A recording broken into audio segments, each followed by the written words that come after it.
You guys, we finally have a brand new strawberry focused fragrance that does not smell just like Yum Bougie Marshmallow. Thank you, Jesus.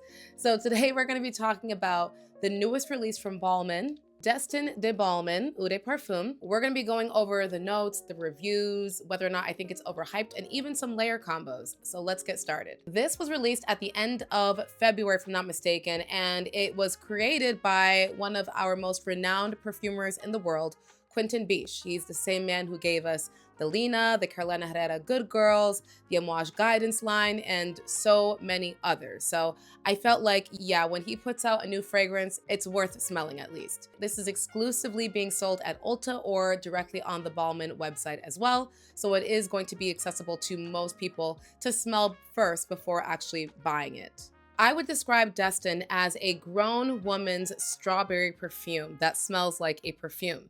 It doesn't at all smell like a gourmand or anything that I would expect to smell on a young teenager, but it also doesn't smell like that quote unquote old lady, overly florally powder kind of connotation that we sometimes get with floral perfumes or perfumey smelling perfumes.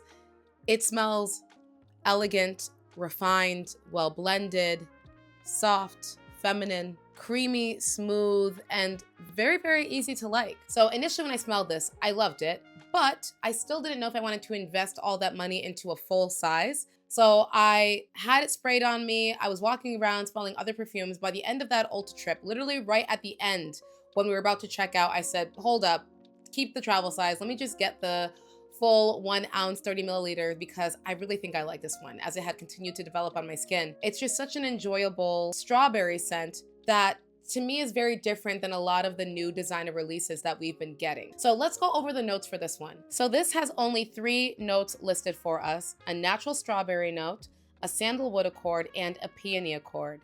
I'm sure there's more in there, but that's all they're giving us. Now let's talk a little bit about the packaging. I personally love the packaging. This is giving me old school, old fashioned, classy lady vibes, like that vintage retro, like 90s perfume bottle vibes that I really like. I think it's very classy and elegant, and again, not usually something that I see from a designer fragrance line. In terms of projection and longevity, I would also say that that is pretty good, at least on me. This is not the kind of scent that reaches out to you and grabs you by the nose hairs. I don't think the projection is that intense. I would say it's moderate, but the longevity is quite impressive. I got at least 7 to 8 hours with this fragrance, and I didn't even have to overspray to achieve that. Now, before I actually scoop this up, I've been hearing mixed reviews about this fragrance. Some people say that it's generic, it's basic, especially it being a Quentin Biche creation. And other people are saying this is one of the best strawberry scents I've ever smelled. Oh my God. So which one is it? Honestly, of course, everyone's entitled to their own opinion, so technically they're all right. But I can honestly understand both perspectives, because is this the most unique, groundbreaking fragrance of all time? No, absolutely not. This is not Delina, right? This is not Amouage Guidance. But I think we need to be realistic. Those are very expensive niche fragrances that Quentin Biche created. This is a mainstream designer fragrance that he's making for a brand. He's not going to be able to create something that is going to be at that level. I think sometimes people just see the name Quentin Biche and they think, oh, this is about to be a masterpiece.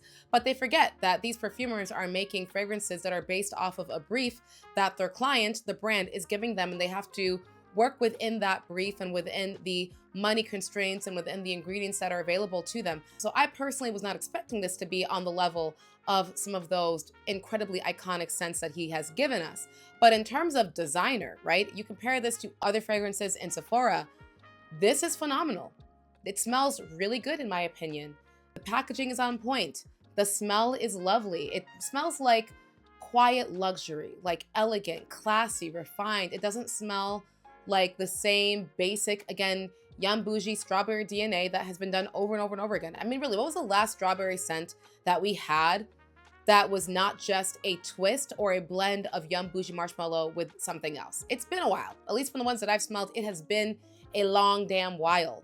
So I like that this is expressed in a very, very different way. This is not a strawberry scent that would, I think, come to mind to most people because of how much that like really, really sweet and sugary and young take on the strawberry note has been done in so many fragrances recently, I think that this definitely stands apart. And this is like a grown woman's strawberry scent, which for me, a 36-year-old, is right up my alley. I think that this is a fragrance that you can wear to work, you can wear it on a date, but you could also wear this to a classy, elegant event. I think it's very versatile. I also think that this will definitely play well in springtime. It's not too heavy. I think that this could be a really great year-round scent.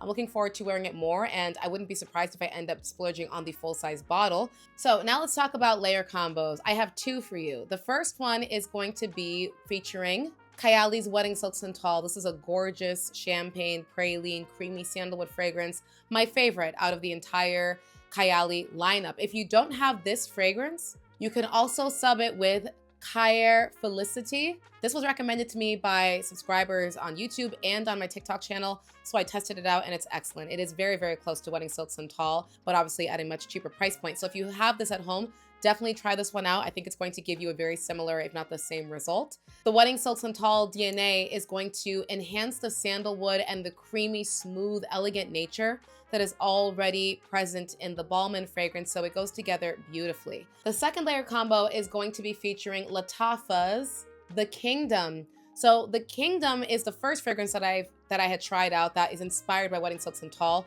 You definitely still get a base of that Wedding Silk Santal in here, but it's a lot fruitier, it's a lot sweeter. So when you put this with the Balmain, this is really going to help to enhance the fruit that is in there and bring that out. You're still going to have sandalwood and praline that is similar to the Wedding Silk Santal to give it that kind of smooth, creamy base, but it's going to be a fruitier expression that is really lovely. Just depending on if I'm looking for more of a creamy, elegant layer combo or more of an upbeat, fresher, a little bit sweeter layer combo. Both those options, the Kingdom or the Wedding Silk Santal, work beautifully with this scent. So overall, I don't think that this scent is overhyped. I do think that it's really lovely, but I think people are just going in with really high expectations because it's a Quentin Biche creation. So let me know, guys, if you plan on trying out Balmain or if you've already smelled it, if you plan on getting yourself over to an Ulta, and if you have already smelled this one, what do you think about it?